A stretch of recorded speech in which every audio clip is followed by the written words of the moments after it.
తాకట్లో ఉన్న మీ బంగారాన్ని విడిపించి ఆ రోజు ఆన్లైన్ రేటుకి కొంటాం. Sharma gold company.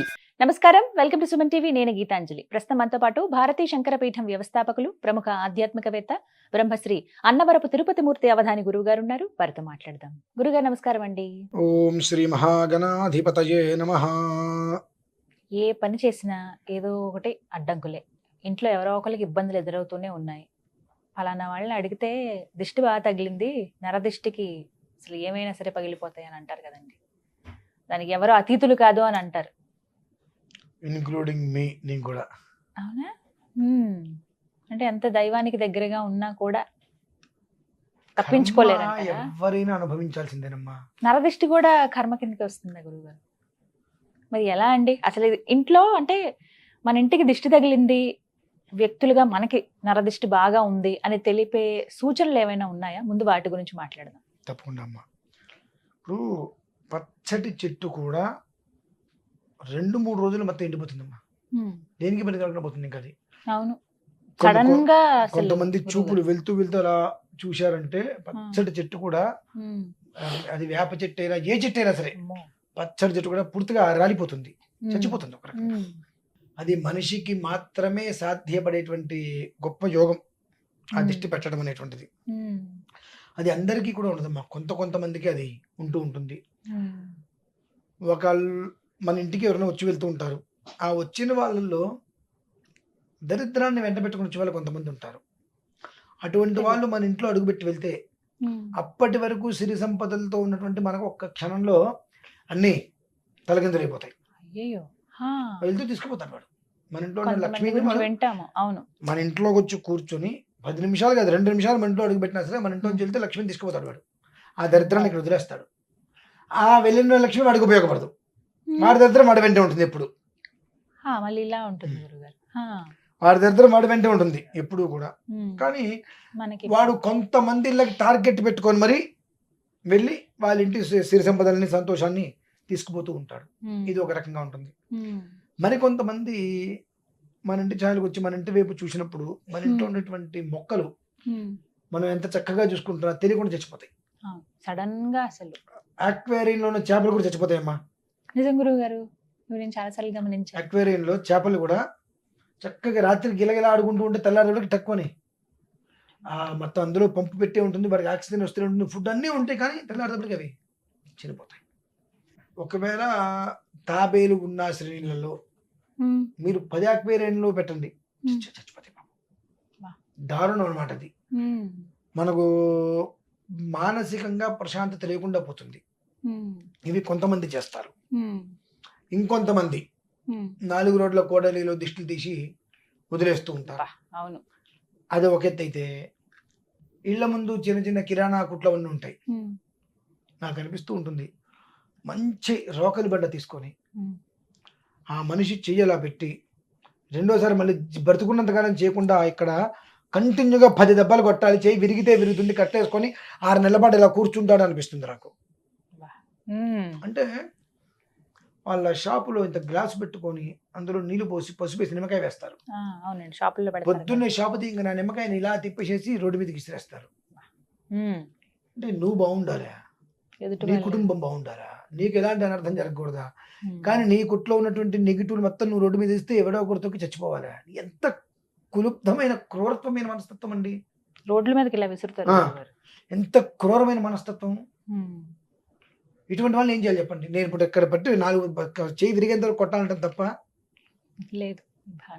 ఇటువంటి మనస్తత్వం ఎంతమందిని చూశాను. కొంతమంది తెలియక అది తొక్కి గిజగిజలాడిపోతారు. అమ్మాయి వాళ్ళు నేను ఎందుకు బ్రతుకున్నానా, ఏం చేసినప్పటికీ కూడా వాళ్ళు అది మనసులో పడిపోయి సగం చనిపోతారు మనుషులు. ఇటువంటివన్నీ జరుగుతూ ఉంటాయి. వీళ్ళకి వేరే పని ఏం లేదు. ఒకళ్ళు కడుపు నిండా తింటున్నా, మంచి బట్టలు వేసుకున్నా, మన కళ్ళ ముందు ఒకళ్ళు ఎదుగుతున్నారు అనుకున్నా, మనకు సహకారం చేసేటువంటి వ్యక్తి ఇంకా పైకి ఎదుగుతున్నాడు అన్నా, మనకు సహకారం చేయడం ఆగిపోయాడు అన్నా, ఇంకొకరికి సహకారం చేస్తున్నాడు అన్నా, వీడిని ఏదో ఒక రకంగా ఇబ్బంది పెట్టడమే ప్రధానం. మీకు ఇంట్లో ప్రధానంగా తెలిసిందంటే ఇవాళ వరకు చక్కగా నవ్వులు ప్రశాంతంగా ఉన్నటువంటి జీవితం రాత్రి తెల్లవారేటప్పటికి ఒకళ్ళ మొహాల్లో ఒకళ్ళు నలిపేసిన కాగితం లాగా ఉంటాయమ్మా. నలిపేసిన పేపర్ లాగా అయిపోతుంది ఒకళ్ళ మొహాలు ఒకళ్ళు ఇంట్లో. ఏదో ఒకరికి మానసికమైనటువంటి చిరాకులు, ఉమ్, ఇది పోయింది అది పోయింది అది ఇట్లా ఇది ఇట్లా, ఇప్పటి వరకు అన్ని ఉన్నది అంది కాస్త అన్ని పోయింది అనేటువంటి పదం ప్రారంభమవుతుంది. ఉమ్, ఇంట్లో మీరు యాక్వేరియం కనుక ఉంది అంటే మీకు వెంటనే తెలిసిపోతుంది. ఉమ్, మీరు 1, 2, 3 సార్లు తీసుకొచ్చి చెప్పలేను వేయండి. పాపం గిరగిలా మీరు ఫుడ్ వేస్తుంటారు తింటుంటే అవి భయంకరంగా చనిపోతాయి పాపం. ఉమ్, ఇంట్లో ఉన్న చెట్లు ఉమ్, ఎదగలేవు, ఉమ్, ఇలా అయిపోతే పడిపోతాయి. మారిపోతుంది. ఇటువంటివన్నీ కూడా ఉన్నప్పుడు ఏదన్నా ఒక నెగిటివ్ అనేటువంటిది చుట్టుపక్కల ఏర్పడింది, ఉమ్, లేదంటే ఎవడో దారుణంగా మనం నేర్పించారు అంటానికి మూలం. ఉమ్, ఇవి నిజమేనా అండి? మనుషుల్ని మీరు మభ్యపెట్టడానికి చెప్తున్నారని అడగచ్చు, ఉమ్, తప్పులేదు. ఉమ్, ఒకానొక వ్యక్తి ఏదో అపాయింట్మెంట్ తీసుకుందామని అపాయింట్మెంట్ తీసుకున్నారు ఇంటికి. నాకెందుకు మాట్లాడేటప్పుడు కొంచెం తేడా అనిపించింది. లేదు గురుగారు అనుకుంటూ ఇంటికి వచ్చి కూర్చున్నాడమ్మా. ఉమ్, అతను ఇంటికి వచ్చి ఒక అరగంట ఏమో కూర్చున్నాడు నా ఇంట్లో. ఉమ్, అతను నా ఇంట్లో నుంచి బయటికి వెళ్ళిన తర్వాత ఉమ్. 8 నెలల పాటు నేను పడ్డ కష్టం అంతా ఇంత కదమ్మా.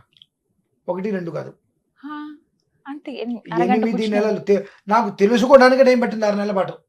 అమ్మ బాబోయ్. ఆ, తెలుసుకోవడానికి నాకు 6 నెలలు టైం పట్టింది. అసలు జరుగుతుంది ఏంటి అని, ఉమ్. ఎలాంటి విషయాలు ఏం చూసారు? జరుగుతుంది ఏంటి. ఇప్పటివరకు చాలా ప్రశాంతంగా ఉన్నాము, అందరికీ భోజనాలు పెడుతూనే ఉన్నాము, అన్నీ చేస్తూనే ఉన్నాం, అనుష్ఠానం చేస్తూనే ఉన్నాం. ఏంటి అంటే ఈ తెలుసుకునే సమయంలోపు రోజు కనీసంగా 6 గంటలు 7 గంటలు అనుష్ఠానం చేసినటువంటి నేను 2 గంటలు 3 గంటల మేము చేయలేకపోతున్నా, దృష్టి నిలపలేకపోతున్నా. అసలు ముందు ఇంత అనుష్ఠానం చేసుకుంటూ కూడా దృష్టి నిలపలేకపోతున్నా. ఒకప్పుడు ఉదయం చెప్పి సాయంత్రం చేసుకోవచ్చులే, ఉమ్, తెలియకుండా ఒక బద్ధకం లాంటిది మనిషిని ఆవహించేసేసి ఉమ్, 5:30 కల్లా స్నానం అయ్యేటువంటి నేను 7 గంటల వరకు కొన్ని రోజులు స్నానం చేయలేదమ్మా. రోజు విడిచి రోజు 2 రోజులకు 3 రోజులకు ఒకసారి. అది మనిషిని తెలియకుండా పట్టి పీడిస్తుంటే ఇంత అనుష్ఠానం తీసుకుంటే ఎందుకు ఇలా నడుస్తుందని 6 నెలలు దాటి నాకు తెలుసుకోవడానికి అసలు ఏం జరిగింది అనేటువంటి విషయంగా మొత్తం వెనక్కి నుంచి చూసుకుంటూ వస్తే నా కొంపలో ఒకడు కాలు పెట్టాడు. ఉమ్, దానికి నేను బయటపడటానికి మళ్ళీ ఒక 4 నెలలు పట్టింది. బా. ఉమ్, ఇది సహజం. పూర్వం నేను మాదాపూర్లో ఉన్నప్పుడేమో ఉమ్, ప్రోగ్రామ్ ఉమ్, మొదటి సంవత్సరం ఉగాదికి ఉమ్, ఆ ఇంటి ముందు ఒక మామిడి చెట్టు ఉంటుందమ్మా. ఉమ్, దాని నుంచి కాయలు కోసుకొని చేసుకున్నాం. 2వ సంవత్సరం ఉగాదికి వచ్చేటప్పటికి ఉమ్, నేను కొంతమందిని పిలవకూడదు అనుకున్నా. ఉమ్, పెదవాళ్ళని పిలవక్కర్లేదుగా, ఉమ్, ఉమ్. తెలిస్తే వచ్చేస్తారు. ఉమ్, వాళ్ళు ఇంటికి వచ్చి కూర్చున్నారు. ఉమ్, పిలవకపోయినా ఇంటికి వచ్చారు. ఇంటికి వచ్చిన వాళ్ళు పొమ్మని చెప్పలేంగా.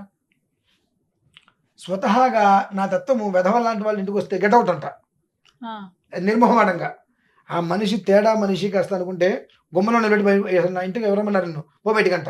ఆ, విరోధం వస్తుంది, వస్తే నష్టమేం లేదు. అంతే కదా. కుటుంబంలోకి వచ్చి ప్రాణాంతకం తెచ్చుకోవటం కన్నా ఉమ్, విరోధం వస్తే నష్టం లేదనుకుంటా. కానీ ఓకే, ఇంట్లోకి వచ్చేసేసాడు. గుమ్మం ముందు వరకు వస్తే పంపించేస్తా. ఉమ్, ఇంట్లోకి వచ్చి కూర్చున్నాడు. నేను ఆరాధన చేసుకుని బయటకు వచ్చి చూసా. ఉమ్, ఓకే, ఏమంటాం? ఉమ్. కరెక్ట్. ఏమనలేని పరిస్థితి. అంటే శత్రువైనా మళ్ళీ ఇంటికి వస్తే అన్నం పెట్టమని కూడా ఉందిగా. ఉమ్, గడప లోపలికి వస్తే పంపించడం, ఉమ్, గడప దగ్గర ఉంటే మాత్రం గడపట అంట. ఉమ్, లోపలికి వచ్చేసి కూర్చున్నారు. ఇక ఏం మాట్లాడలేకపోయాం. ఉమ్, నా ఇంటి ముందు ఉన్నటువంటి మారేడు చెట్టు, నా ఇంట్లోకి ఇలా వస్తుంటే క్రాసులు ఇలా పెట్టుకున్నా. ఉమ్, ఇంత మొక్క నా కొడుకు తీసుకొచ్చాడమ్మా. ఉమ్, ఇంత మొక్క తీసుకొస్తే అది అంత పెద్దదైంది. ఉమ్. చక్కగా విరివిగా మారేడు దళాలు కాసేటువంటి చెట్టు చచ్చిపోయింది. బా. ఇంటి ముందు సరదాగా నేను అందంగా ఉంటుంది చెప్పి మనీ ప్లాంట్ పెంచుకున్నా. డబ్బులు వస్తాయని కాదు, దానికి డబ్బుకి సంబంధం లేదు. ఎప్పుడు కూడా పచ్చదనంగా ఉంటుంది. నిత్య కళ్యాణం పచ్చతోరణం అంటారు కదా, నేను ఉద్దేశంతో పచ్చ తోరణం ఎప్పుడూ ఉంటుంది. నిత్య కళ్యాణం ఎలా ఉంటుందో తెలియదు. ఈశ్వరేచ్ఛ. నిత్య కళ్యాణం అంటే పెళ్లిళ్ళు కదండి, ఎప్పుడు శోభాయమానంగా ఉండటం. అది ఉండొచ్చు, ఒక అరుచుకోవచ్చు ఖర్చుకోవచ్చేమో, కానీ నిత్యతో పచ్చదోరణం ఎప్పుడు ఉండాలని చెప్పి పెట్టుకున్నా. అది ఎవరో మంట పెట్టి కాల్ చేసినట్టుగా మాడిపోయిందమ్మా చెట్టు. ఆ సంవత్సరం ఉగాదికి మామిడి చెట్టుకి కాయ కోసుకుందాం అనుకుంటే కనీసం పువ్వు రాలేదమ్మా. నా అదృష్టం ఏంటంటే నా ఇంటి ముందే అంత పెద్ద మామిడి చెట్టు ఉండటం వలన అంత దిష్టి ఆ చెట్టు లాగేసుకొని ఒక్క పువ్వు రాలేదంటే మా వాచ్మెన్ వీళ్ళందరూ కూడా అసలు కనీసం పువ్వు రాలేదంటే. మేము ఆ ఇల్లు ఖాళీ చేసి ఇల్లు కొనుక్కొని వచ్చిన తర్వాత విరివిగా మళ్ళీ ఆ చెట్టు కాయ తీసుకొచ్చి అతను ఇక్కడ ఇచ్చాడు. ఇది అసలు మీరు తినలేకపోయారు కదమ్మా అని చెప్పి ఆయన కాయలు తీసుకొచ్చి ఇచ్చాడు మాకు ఇక్కడికి. ఎక్కడ పోయా అంటే, కింద సంవత్సరం మీరు ఇంట్లో తిందాం అనుకున్నారో వచ్చి కనీసం పూత కూడా కాయ రాలేదు కదండి, ఈ సంవత్సరం అందుకే నాకు తీసుకొచ్చి ఇచ్చా అన్నాడు. అంటే దాన్ని బట్టి ఒక మనిషి మన మీద పడి ఏడుస్తే ఆ దిష్టి ప్రభావం ఏ స్థాయిలో ఉంటుందో మనం కూడా అర్థం చేసుకోవచ్చు. ఒకటి గుర్తుపెట్టుకోండి గీతాంజలి గారు, మనము ఏదైనా సుగంధ ద్రవ్యాల షాపులోకి వెళ్తే కొనకపోయినా ఆ వాసన మనం ఎలా పీలుస్తామో అలాగే కొంతమంది వెధవలు మన దగ్గర చేరితే వాళ్ళ దోషం మనకి అలా తగిలేస్తుంది. మనకు ఇప్పటివరకు బాగానే ఉన్నాం, మనకి ఎందుకు ఈ ప్రమాదాలు ఇలా చికాకు పడుతుంది అనుకుంటే ఎవడో మనకు తారాసపడ్డాడు, వాడిని మనకు అంటించిపోయాడు. అంతేనండి. మన దగ్గర తీసుకెళ్తే వాడికి ఉపయోగం లేదు, మనకు అంటించిపోతే మనకు నష్టపోతున్నాం. అది తెలియకుండా జరిగితే గురువు తెలియకుండా జరిగిపోయిందని అనుకునే దానికన్నా కొన్ని కలయికలప్పుడు కొన్ని ప్రభావాల ముందు మనకు ప్రకృతి చెబుతుందండి. మనం విస్మరిస్తాం, మనం పట్టించుకోం. ఎందుకంటే మనం జాగ్రత్త పడితే మనకి ఆ దరిద్రం మనకు రాదుగా, అది జరగాలని రాసుందిగా. కాబట్టి మనకి తెలిసినా మనం పెద్దగా ఏముందిరా అని వదిలేస్తాం. అది ఏ స్థాయి వరకు వెళ్తుందంటే అండి, మనం బ్రతుకుంటాం, ఎందుకు బ్రతుకున్నామో తెలియని స్టేజ్కి తీసుకెళ్తుంది. అది చెప్పినాక నాకు నా ఇంటికి వచ్చి వెళ్తే అతను వచ్చి వెళ్ళాడని నాకు తెలుసుకోవడానికి 6 నెలలు పట్టింది. అంటే కర్మ అనేటువంటిది ఎవరికైనా సరే ఎంత మోతాదులో అనుభవించాలో అంతవరకు అనుభవించి తీరవలసినదే. ఎంతటి వాడైనా సరే ఆ కర్మకి ఎవ్వరు ఏదన్నారు, కర్మకి ఎవరు అతీతం కాదా? అంతే, ఖచ్చితంగా. ఎవరైనా సరే కర్మ ప్రారంధాన్ని అనుభవించి తీరవలసినదే. అంతే, నేననే కాదు, ఎవరైనా సరే. ఆ కాస్త కర్మ అనుభవించకపోతే తర్వాత అంతకు మించి కొన్ని వేల రెట్లు అనుభవిస్తాం. అంటే ఇక్కడ మనకు ఇన్ని విషయాలు తెలిసి ఇంత అనుష్ఠానం చేసుకుంటూ నాకు జరిగింది ఏంటి అని తెలుసుకోవడానికి 6 నెలలు పట్టిందన్న మాటకి మన వాళ్ళు చాలా రకరకాలుగా స్పందిస్తారు. నెగిటివ్ గా, మంచిది, శుభం. అంటే వాళ్ళు తెలుసుకోవాల్సింది ఏంటంటే ఇక్కడ నెగిటివ్ గా స్పందించడం కాదు, ఎంత అనుష్ఠానం చేసుకునేటువంటి నేను అసలు ఎంతో యాక్టివ్గా ఉంటా, అటువంటి నేను బద్ధకంగా తయారవటం. రేపు అనే మాటకి నేను తావివ్వనండి. రేపటి నుండి రేపు చూద్దాం, ఇవాళ వాళ్ళు క్లియర్ చేసేయి, అవసరమైతే గంట లీటర్ రేపటి కూడా వాళ్ళు మొదలు పెట్టిన రకం నేను. అటువంటిది 2 రోజుల తర్వాత చూద్దాంలే, రేపు చూద్దాంలే, కంగారు ఏముందిలే అనే స్థితికి ఎందుకు వచ్చాను అర్థం కాదు. నాకు ఎంటైర్ ఫ్యామిలీ మొత్తం అంతా కూడా అదేంటి రేపు అనే పదం మాట్లాడుతున్నాడేంటి బద్దకిస్తున్నా. నా గురించి మా వాళ్ళందరూ కూడా అట్లా అనుకోవడం మొదలు పెట్టారు.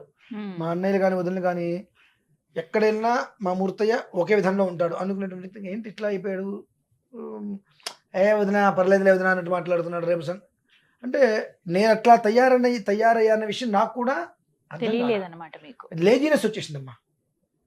5:30 కల్లా స్నానం చేసి నేను ఒక్కొక్కసారి 7 అయినా స్నానం చేయకపోవడం అంటే అది ఎంత కర్మ అనుభవిస్తున్నా నేను. అసలు ఏమిటి 3 పూట్ల సంధ్యావందనం చేసుకుంటున్నాను కాబట్టి ఆ జ్ఞానం ఉంది కాబట్టి ఒక రోజు నాడు చక్రం వేయటం మొదలుపెట్టా. అసలు ఇవాళ డేట్ ఏంటి, నాకు ఎప్పటి నుంచి ఇలా అనిపిస్తుంది మొదలు పెడితే 6 నెలలు. 6 నెలల ముందు నుంచి ఎందుకు ఇలా జరుగుతుంది, 6 నెలల ముందు లేదు, 6 నెలల నుంచి ఎందుకు జరుగుతుంది, ఎవరు వచ్చారంటే ఆ ఫలానా మనిషి కొంపకొచ్చాడు. ఆ రోజు నుంచి ఆ మనిషిని అడిగా ఇంటికి, అంటే మాట్లాడటం మనిషి ముందు కంప్లీట్గా. ఎందువల్లంటే అది తెలుసుకోవడం కష్టమైందమ్మా. అంత తెలుసుకోవటం ముందు గగనం, తెలుసుకున్న తర్వాత దాని నుంచి బయటపడటం అనేటువంటిది ఇంకొక విషయం. అవును. మరి ఎలా గురువు గారు, ఎలా తప్పించుకోవాలి వీటికి? ప్రతినిత్యం అందరూ ఏదో ఒక రకంగా ఇలా నరదృష్టి బారిన పడుతున్న వాళ్ళే, అందరికి దిష్టి దోషాలు ఉన్నాయి. ఇది చూసారా, నేను పెట్టినది అదేనమ్మా. నాకు ఆ దిష్టి తగలకుండా ఉండటం కోసమే ఒక 14 నుంచి 16 రకాల మూలికలతో తయారు చేసుకొని పెట్టుకుంటా. మీరైతే చేసుకుంటారు గురుగారు, మరి మాలాంటి వాళ్ళకి చాలా మందికి నేను ఇచ్చానమ్మా. అవునా? ఇచ్చాను, తీసుకున్న వాళ్ళు ఎన్నోసార్లు తీసుకున్నారు. ఏమిటండి ప్రత్యేకత? ప్రత్యేకత అంటే ఏమి లేదమ్మా, మనం పెట్టుకోవడం వల్ల ఇందులో 14 నుంచి 16 రకాల మూలికలు ఉంటాయి. ఆ మూలికలు ఏం చేస్తాయంటే, ఇప్పుడు నేను ఉదయం పెట్టుకున్నా, ఇలా తీసిన తర్వాత కొంచెం ఊరికి అంటుతుంది, మీకేం కనిపించట్లా. దాని మామూలుగా రాత్రి 10ంటికి కూడా అలా ముక్కు దగ్గర పెట్టుకుంటే ఒక అద్భుతమైన వైబ్రేషన్ మన పక్కన ఉన్న వాళ్ళందరికీ కూడా ఒక రకమైనటువంటి మంచి సువాసన అది వెదజల్లుతుంది. మన పక్కనున్న వాళ్ళు ఎంతమంది కూర్చున్నా, ఒక మాటగా చెప్పాలంటే ఒక 10 మంది చేతబడులు చేస్తున్నారు, అక్కడికి వెళ్ళి మనం కూర్చున్నా ఆ వైబ్రేషన్ మనకు రాదు. ఎంత వజ్ర కవచం వలె ఇది కాపాడుతుంది. ఆ మూలికల కోసం కొండలెక్కాలి, కొండలు దిగాలి, ముళ్ళు అవి నానా కష్టపడాలి. ఒక ఇంత బొట్టు తయారు చేయాలంటే 8 రోజులు పడుతుందండి, నానా కష్టపడాలి. మరి అంత కష్టపడి అన్ని మూలికలు తెచ్చుకోవాలి, అన్ని తెచ్చుకొని వాటిని నీడలో ఆరబెట్టి అన్ని చేసుకున్న తర్వాత అలా పెట్టుకుంటే మీరు తురిస్తే కానీ పోదు, స్థిరంగా ఉండిపోతుంది. అర్ధరాత్రి మీరు ఏదైనా ధ్యాసలో ఒకవేళ ఇలా తుడి చేసుకొని అనుకుంటే ఏది మంచి సువాసన వస్తుంది ఎక్కడ మీరు మర్చిపోతారు మొహన్ బట్టి పెట్టుకునే విషయం. ఆ సువాసన మాత్రం మిమ్మల్ని వదిలి వెళ్దమ్మా. అంటే ఆ సువాసన ఏ రకంగా అయితే కనుక ఉంటుందో అంతటి చక్కటి వజ్ర కవచం వలె ఆ వైబ్రేషన్ చుట్టూతా కాపాడుతూ నెగిటివ్ అనేటువంటిది పొరపాటు కూడా రానియకుండా ఏ ఆలయానికి వెళ్ళినా మీ మీదకి ఒకవేళ ఎవరైనా మాట్లాడటానికో కొట్లాడటానికో వచ్చారు, ఎదుటి మనిషి నుంచి ఆ శక్తిని లాగిస్తుందండి. అంటే మీ దగ్గరికి వచ్చిన తర్వాత మంచి ఆ వీరావేశం వచ్చిన వ్యక్తి కూడా ఒక్క నిమిషం అయిన తర్వాత రేపు రెండు చూసుకుందాంలే అని మనిషి తగ్గిపోతాడు. మళ్ళీ ఆ స్థితి అనేటువంటిది ఆ ఒక రక్షగా పెట్టినటువంటి తిలకం అందిస్తుందమ్మా. అది నేను పెట్టుకున్న తర్వాత ఒకప్పుడు మా వాళ్ళు అంటున్నారు, దాని గారు ఒకప్పుడు మీ వీడియో చూస్తే ఎటు చూసినా ఫైర్ బ్రాండ్ లాగా ఉండేవారు, ఈ మధ్యకాలంలో అంత ఫైర్ తగ్గిపోయిందంటే ఏదో కాస్త కొన్ని విషయాలు తిరుగుతున్నారు, అది కూడా ఏదో పర్టికులర్ గా తిరుగుతున్నట్టుగానే కనిపిస్తుంది. కానీ ఒకప్పుడు వీడియోలాగా మీరు సునాయాసంగా మనుషుల్ని జనాల్ని అరిచినట్టుగా వాళ్ళకి విషయాలు చెప్పేటప్పుడు మీరు తిట్టలేకపోతున్నారండి అంటే అన్న, ఎప్పుడు కూడా నేను ఎవరైనా తిట్టినాయా? తండ్రి అన్న, అయ్యగారు ఉన్నా, గురుగారు ఉన్నా, పంతులు గారు ఉన్నా తండ్రి తర్వాత అంతటి పేరు, పంతులు గారు ఉన్నా, అయ్యగారు ఉన్నా అదే పేరు. పిల్లల్ని నయానో భయానో చెప్పాలి కాబట్టి చెబుతూ ఉంటా. ఎంత చెప్పినా వాళ్ళు వినట్లా. నేను చెప్పే విషయంలో కాస్త తగ్గించుకున్నా అంతే. అంటే తగ్గించుకోవడం అంటే దీని ప్రభావం ఏంటంటే మనకు ముందు పాజిటివ్ వచ్చేస్తుందమ్మా. మనతో గొడవకు వచ్చిన ఆ గొడవకు వచ్చే వ్యక్తి చేత మనమే ఒకప్పుడు కాఫీలో టీనో ఇప్పించుకుని తాగించుకుని పంపించేట్టుగా అది ఏర్పాటు చేస్తుంది మనిషిని. అంత అతి చక్కటి పాజిటివ్ ఎనర్జీ మనిషికి ఇస్తుంది. కాబట్టి ఆ ఒక్క బొట్టు ప్రతి మనిషి కనుక పెట్టుకోగలిగితే నకారత్రయం, నరదిష్టి, నరదృష్టి, నరఘోష ఇటువంటివి ఏవైతే కనుక ఉన్నాయో, ఇందాక అనుకున్నాం నిమ్మకాయలు గబిక్కిన తొక్కటాలు కానివ్వండి, నాలుగు కోడల మధ్యలో ఇటువంటివి ఏ నెగిటివ్ ఎనర్జీస్ ఉన్నప్పటికీ కూడా ఆ ఒక ప్రతిరోజు. కాకపోతే ఇవాళ రోజుల్లో ఇంట్లో ఉన్న వాళ్ళు పెట్టుకోవడానికి అయితే సిద్ధపడుతున్నారు కానివ్వండి, కాలేజీలకి వెళ్ళే వాళ్ళు కానివ్వండి, వీళ్ళు పెట్టుకోవట్లా. నాకు వీళ్ళని చూస్తే ఏమనిపిస్తుందంటే, పూర్వం ఒకసారి నాకైతే మాట్లాడినట్టు గుర్తు, ఒక బొట్టు ఇచ్చి మీరు పెట్టుకుంటే జీవితం బాగుపడుతుందంటే బొట్టు పెట్టుకుంటే వాళ్ళు ఎవరో నవ్వుతారు అని ఫీల్ అవుతారు. ఎవరు నవ్వే వాళ్ళు 1,00,000 మంది నవ్వుతారు, నీకెందుకు నీ జీవితం గురించి వాళ్ళే చూస్తున్నావు. నాకు ఈ విషయంలో ఈ పనికి మాలిన సిగ్గులేని జాతి మన వాళ్ళు ఉన్నారు, హిందూ జాతి. ఎవరండి? ఎవరు? హిందూ జాతి. తిట్టుకున్నా పర్లేదు కానివ్వండి, ఇటువంటి విషయాల్లో నేను ముస్లిమ్స్ని, క్రిస్టియన్స్ని బాగా ఇష్టపడతానమ్మా. ఎంత ఎండ కానివ్వండి, ఎవడేమనుకున్నా సరే నాకు సంబంధం లేదు. లోపల డ్రెస్ వేసుకుంటే పైన బుర్కా వేసుకుంటే నేను కాలేజీకి వెళ్తా. నా ధర్మం అది, నా ధర్మం నేను పాటిస్తున్నా. ఎవడేమనుకుంటా నాకేంటే నేను మెల్లో సెలవు వేసుకుంటా, నా ధర్మం నేను ఎక్కడికి వెళ్ళినా పాటించుకుంటా అని సిగ్గు ఏమాత్రము పడకుండా వాళ్ళ మతాచారం ఏదైతే ఉంటుందో వాళ్ళ మతాచారాన్ని వాళ్ళు పాటిస్తూనే ఉన్నారు. మరి ఏ కాలేజీ నుంచి ఏ ఒక్క ముస్లిం ఆడపిల్ల బుర్కా లేకుండా కాలేజీకి వస్తుందా? పొరపాటున కూడా. లాస్ట్ టైం నేను ఏదో విషయం కోసం మసీదు కాదు చార్మినార్ వైపుకి వెళ్ళాం. వెళ్తే నేను, నా భార్య, ఇంకొక 2-3 అక్కడ ఉన్నారు. ఎవరో చూస్తుంటే వాళ్ళు ఎవరో లోపలికి వెళ్తుంటే రానివ్వట్ల ఆడవాళ్ళని లోపలికి. ఏంటంటే పైన చున్నీ లేదుట. నాకు అర్థం కాలా, పైన చున్నీ లేదని మసీదులోకి అమ్మాయిని ఎవరినో అడుగు పెట్టినరా. నార్మల్ మామూలుగా డ్రెస్ వేసుకుని ఉన్నారు కొంతమంది, చున్నీ లేదని చెప్పి లోపలికి అడుగు పెట్టలేదండి వాళ్ళు. 1 మినిట్ కాదమ్మా, అక్కడికి వెళ్ళి చున్నీ కొనుక్కో కావాలంటే, లోపలికి వెళ్ళి మొత్తం చూసుకొని వెళ్ళు, పైకి వెళ్ళి కిందకి వెళ్ళి మొత్తం వెళ్ళు. నాకు భలే అనిపించిందమ్మా అది. అక్కడ లోపలికి వెళ్ళలేని వాళ్ళు. అంటే వాళ్ళు ఎంత వాళ్ళ మతాచారం మీద వాళ్ళు ఎంత చక్కగా ఉన్నారమ్మా. మనం ఏమన్నా ఉన్నామా? బొట్టు పెట్టుకోమంటే ఇక్కడ పెట్టుకుంటారు, గుడి పక్కకి వెళ్ళి తుడిపేస్తారు. ఇంకెందుకు అంటే నేను ఈ సిగ్గులేని హిందూ జాతి అన్నందుకు నేను మీకు కూడా కోపం రావచ్చు, మొహం ఇలా పెట్టారు ఒక్కసారిగా ఏంటి అని చెప్పి. ఎందుకన్నారా? నేను అకారణంగా ఎవరిని నిందించనమ్మా. నిందించాను అంటే మన దగ్గర ఎంత తప్పు ఉంటుంది. క్రిస్టియన్స్ కావచ్చు, ముస్లిమ్స్ కావచ్చు, వాళ్ళ మతాచారం ఏదైతే చెప్పిందో అక్షరాల వాళ్ళది ఆచరిస్తున్నారు. మనకేం చెప్పింది? నుదుటను బొట్టు పెట్టుకో ప్రధానంగా అని చెప్పింది. అది పెట్టుకోవట్లేదు మనం. దేవాలయంలోకి వెళ్ళినప్పుడు ఈ సాంప్రదాయంగా దుస్తులు వేసుకో. మొన్న ఎవరో అడిగారు, ప్యాంట్ షర్ట్ వేసుకుంటే మీ దేవుడు లోపలికి రావడానికి ఒప్పుకోడా? అందుకనే సాంప్రదాయం దేవాలయాల కాదు గుళ్ళకి కదా. వెళ్ళాలంటే మాకు ఇబ్బందులు వస్తాయి. మాకు ఏదో ఇన్సెక్యూరిటీ, ఏదో ఇంగ్లీష్లో పదం పడింది, అంటే మాకు నచ్చినట్టుగా మేము గుళ్ళలో ఉండలేకపోతున్నాము అని. ఉమ్, మా ఇష్టానుసారంగా మాకు నచ్చిన బట్టలు వేసుకొని గుళ్ళలో ఉండలేకపోతున్నాం అని చెప్పి. ఉమ్, ఆహా. అదే మాట పబ్బుకి వెళ్తున్నప్పుడు చెప్తారా? ఉమ్. ఈ డ్రెస్ కోడ్ ఉంటే లోపలికి రాణిస్తారు కదండి వాళ్ళు. అక్కడికి వెళ్ళేందుకు మీరు చచ్చినట్టు వాడు ఏం చెప్తా చేసుకుంటున్నారు? అదే కదా. ఉమ్, అంటే ఇవి మనం మాత్రమే ఆచరిస్తున్నామండి, ఇంకెవ్వరు ఈ పని చేయట్లేదు. కాబట్టి నేను ఆ మాట అనాల్సి వచ్చింది. అర్థమైంది. అంటే ఆ బొట్టు అనేటువంటిది పెట్టుకుంటే మన జోలికి ఎవడు రాడు. ఉమ్, ఒక రామబాణం లాగా అది మనకు పనిచేస్తుంది, ఎవడు రాడు. రక్ష.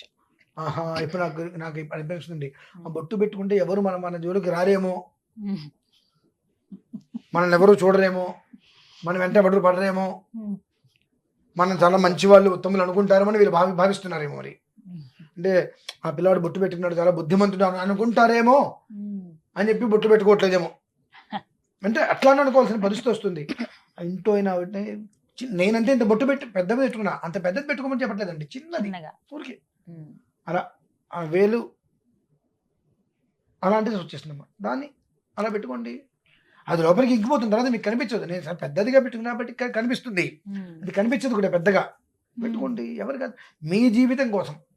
That's right. మళ్ళీ ఏదైనా ఇబ్బంది వస్తే సిద్ధాంత్ గారి దగ్గరికి వెళ్ళాలి, పంచాంగ జాతకం చూపించుకోవాలి, పూజలు చేసుకోవాలి. ఇన్ని. ఈ బొట్టు సభ్యంగా పెట్టుకోదలుచుకుంటే ఇవన్నీ అక్కర్లేదుగా. నీ జీవితం మారుతుందిగా, ఉమ్. బుద్ధి మారుతుందిగా, అన్ని అనుకూలంగా ఉంటాయిగా, ప్రతికూలని దగ్గరికి రాదుగా. నిజం. మరి ఇంకో చోటకి వెళ్ళాల్సిన కర్మ పట్టదుగా. అట్లా అబ్బే, లేదు. ఉమ్, ఇంకో చోటకి వెళ్ళి ఏదైనా చేస్తాం కానీ బొట్టు పెట్టుకోం అనే రకాలు మన వాళ్ళు ఉన్నారు కాబట్టి మళ్ళీ తయారవుతామండి. ఉమ్, ఇవన్నీ పోయి ప్రశాంతంగా ఉండాలంటే మాత్రం ఆ తిలకం అనేటువంటిది ఆ మనిషిని సర్వకాల సర్వావస్థల యందు కాపాడుతుంది. ఇంకో పని చేద్దాం, ఉమ్. నేను ఈసారి వచ్చినప్పుడు మీకు ఒకటి ఇస్తానమ్మా. తప్పకుండా అండి. మీరు ఒక 4-5 రోజులు పెట్టుకోండి. ఉమ్, పూర్వం అపరం అంటే ముందు తర్వాత. తర్వాత. ఈ ఆ బొట్టు మీరు 4 రోజులు పెట్టుకోవడానికి ముందు ఎలా ఉంది, పెట్టుకుంటున్నప్పుడు ఆ వైబ్రేషన్ మీకు ఎలా కనిపించినటువంటి విషయం తప్పకుండా. మీకు ఒక అనుభవం వస్తే మీరు చెప్పండి, అప్పుడు ఒక క్లారిటీ వస్తుంది. ఉమ్, నేను ఇక్కడ చెప్పాను అనుకోండి, నేను అది తయారు చేస్తున్నా కాబట్టి ఉమ్. అది నేను అమ్ముకోవాలి మీ కాబట్టి వైపుగా చెప్తున్నారు ఆయన అనుకుంటా. వ్యాపారం కోసం చెప్తున్నారు అనుకుంటారు. సరే, వాళ్ళ కర్మ, దానికి మనం ఏం చేస్తాం. కానీ ఒకవేళ కావాలంటే అందిస్తారా గురుగారు? 8 నుంచి 10 రోజుల సమయం పడుతుంది. పడుతుందా? ఉమ్, అంటే ఇంకా 2-3 రోజులు ఎక్స్ట్రానే పడుతుంది. ఉమ్, నాకు అవి రావాలి, ఉమ్, 14 నుంచి 16 రకాలు రావాలి. ఉమ్, ఏదన్నా ఒక రకం ఆగిపోయినా నేను చేయలేను, ఉమ్, అది కూడా కలిస్తేనే నేను చేయగలుగుతా. ఉమ్, దానికి 4 రోజులు టైం పట్టొచ్చు, ఇంకో 8 రోజులు అనుకున్నాం, ఉమ్, ఇంకో 8 రోజులు కూడా టైం పట్టొచ్చు. మన చేతుల్లో లేదు, అన్ని దొరికినాయి అనుకోండి, ఉమ్, 8వ రోజుకి వాళ్ళకి అందుతుంది. దొరకలేదు అనుకోండి, 2 16 రోజులు కూడా ఉమ్, పడుతుంది. ఉమ్, ఓర్పు వహించాలి ఉమ్. అంతే. తప్పకుండా నేను అమ్ముతున్నా అనుకోండి, వ్యాపారం చేస్తున్నా అనుకోండి, బిజినెస్ చేస్తున్నా, వాళ్ళ ఇష్టం ఉమ్, ఏదనుకున్నా నాకు వచ్చే నష్టం లేదు. ఉమ్. కాకపోతే కానీ ఆ బొట్టు ధరిస్తే మంచిదని అంటారు. అది నరదృష్టి. ఆ కుటుంబాన్ని రక్షిస్తుంది అన్ని రకాల కూడా. ఉమ్. అదే విషయం అయితే.